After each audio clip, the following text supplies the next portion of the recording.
Now, how about we, I don't know, introduce a bill that gives everyone as many vacations as Congress gets? What do you guys think? It's like every other week they get off, right? Like, you ever notice that?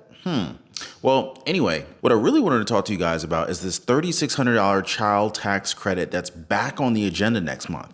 Here, take a look. But Democrats are looking to revive and make permanent the expanded child tax credit. And a leader of that effort in the House joins me now. Congresswoman Susan Del Bene of Washington State, chair of the Democratic Congressional Campaign Committee. Congresswoman, thank you very much for coming back to the Saturday Absolutely. show. So how is what you're proposing different from what expired at the end of 2021, or would it be the same? Well, it's very much the same. Really, this is about making sure families have the resources they need. So this was checks that went in the mail. In fact, as you said, the first checks went out 2 years ago today to families. Monthly checks up to $300 per child, and lifted many, many children across the country out of poverty, just under 4 million. So this is incredibly important to helping families pay for housing, for food, for diapers, for all the basic needs of their kids. And we know when we make a great investment in our kids, great things happen for our country. But kids don't grow up in a year. So this was in place for a year, but unfortunately only a year meant that many of those kids who were lifted out of poverty may have gone back into poverty. This should be policy that's permanent. That's why we're fighting hard to get this enacted again and make it permanent.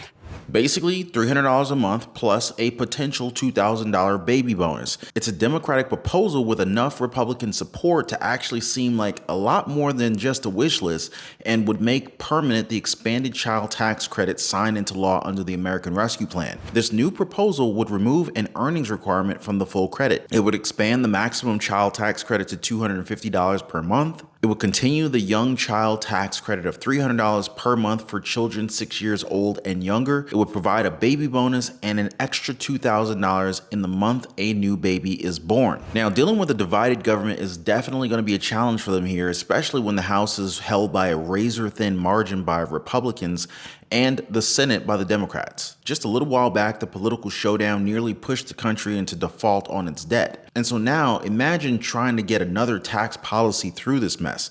Not exactly a walk in the park, right? But there may just be the tiniest glimmer of hope here. If they play their cards right, this tax thing could actually pass. The trick? Using it as a bargaining chip during the spending talks, giving both sides just a little something that they want. Republicans get their business tax cut while Democrats score their beloved child tax credit. Eyes are on the bipartisan problem solvers caucus here, together with a bunch of conservative senators. And while they're at it, maybe they can even add something for the elderly and disabled on Social Security. You know, SSI, SSDI, go big or go home, right? And the monthly checks could be a great idea. Easier for people to budget for food and for rent instead of those annual checks that sometimes just get spent on frivolous things like toys. What do you guys think? And if you guys are appreciating the financial news so far, don't forget to show your support by hitting the like button. And while you're at it, go ahead and make it official. Subscribe to the channel and turn on that notification bell. That way you won't miss out on any of my future news, updates, and developments. Now, there is some promise here, I'm not gonna lie. In fact, some vulnerable Republican lawmakers could see this as their opportunity for some good policy and some good politics. In fact, some House Republicans defending vulnerable seats in the 2024 elections, they're working on an expansion of the child tax credit, and they're looking to make a priority in discussions about broader tax legislation this fall. Democrats are demanding a child credit boost in any bipartisan tax package that also revives lapsed business tax breaks. Another priority for the Republicans, mind you. And on top of that, some lawmakers in the narrow Republican House majority, they're naming it a top concern. A handful of those Republicans proposed a bill to increase the maximum benefit to $4,500 per child for the youngest kids and $3,500 for the children that are aged between 6 and up. And that's up from $2,000 for children under the age of 17 in the current law. So this measure would also allow more access to the benefits for the lowest income families, but they do want to attach an earnings requirement to that. So there's that. The proposal from Representative John James, a Republican from Michigan, it would also create a tax credit for workers such as nurses, police, and child care providers in low-income communities designated as opportunity zones, basically to help people who are working hard in a time of high inflation to keep more of what they earned in their pockets. And get this, they're also working to make this expanded child tax credit include fetuses in the womb. What do you guys think about that? It's kind of weird. They say it's to provide additional support to working families, to empower women to care for their babies regardless of socioeconomic status or zip code, and improve access to community resources, and to make a meaningful difference for those who need it. And so yeah, overall, this refundable child tax credit would expand to a $3,500 cap for children 5 and under, and $4,500 for ages 6 through 17. Oh, and of course, parents would have to be employed to be able to get this tax credit under the GOP bill. Let's not forget about that little detail. And it would also retroactively expand the tax credit to unborn children. So when a dependent is born, parents would become eligible to claim the tax credit in the prior year during the pregnancy, in addition to gaining access to the regular child tax credit in the current year. So basically, you get a baby bonus. By the way, if you own a home, make sure your home is protected. Get your free home warranty quote. There's a link in the description down below this video. Now, some other measures in the package include an option allowing parents to draw from their Social Security to finance up to 3 months of paid parental leave and enhancing certain benefits for new mothers. It also includes incentives for states to set guidelines on fathers paying for part of a woman's pregnancy costs, and would force cooperation with any child support requirements to receive SNAP and EBT food benefits. They also want to provide expecting parents with support programs on college campuses and at pregnancy resource centers.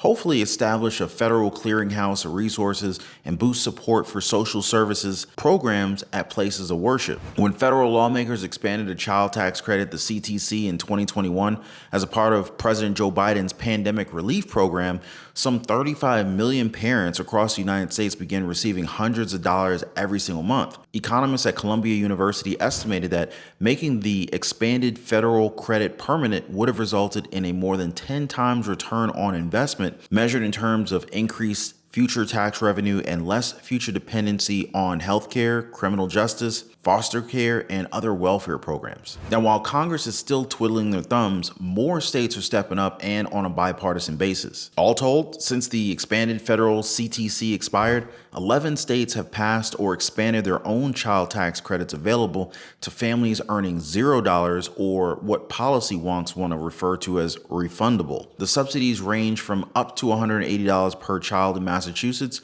to $1,750 per child in Minnesota. The new child tax credits have passed in states that currently hold Democratic majorities, but the policies haven't been that polarized on the state level compared to Congress. An analysis of the new law found that on average, 40% of Republican state senators and 30% of Republican state representatives have voted in favor of a fully refundable child tax credit. In Montana, it was the state's Republican governor, Greg Giafonte, who proposed a new $1,200 child tax credit for every child under the age of 6. And it was Democrats who helped sink the idea's passage. So what's happening here? Well, all I know is that all these different legislative wins bode well for families, especially because the odds of expanding a child tax credit once it's established are relatively high. Now, of the 11 states with refundable child tax credits, 6 have already raised their benefit amount or broadened eligibility. Plus, even modest child tax credits have been shown to make real differences. One study found quarterly cash payments of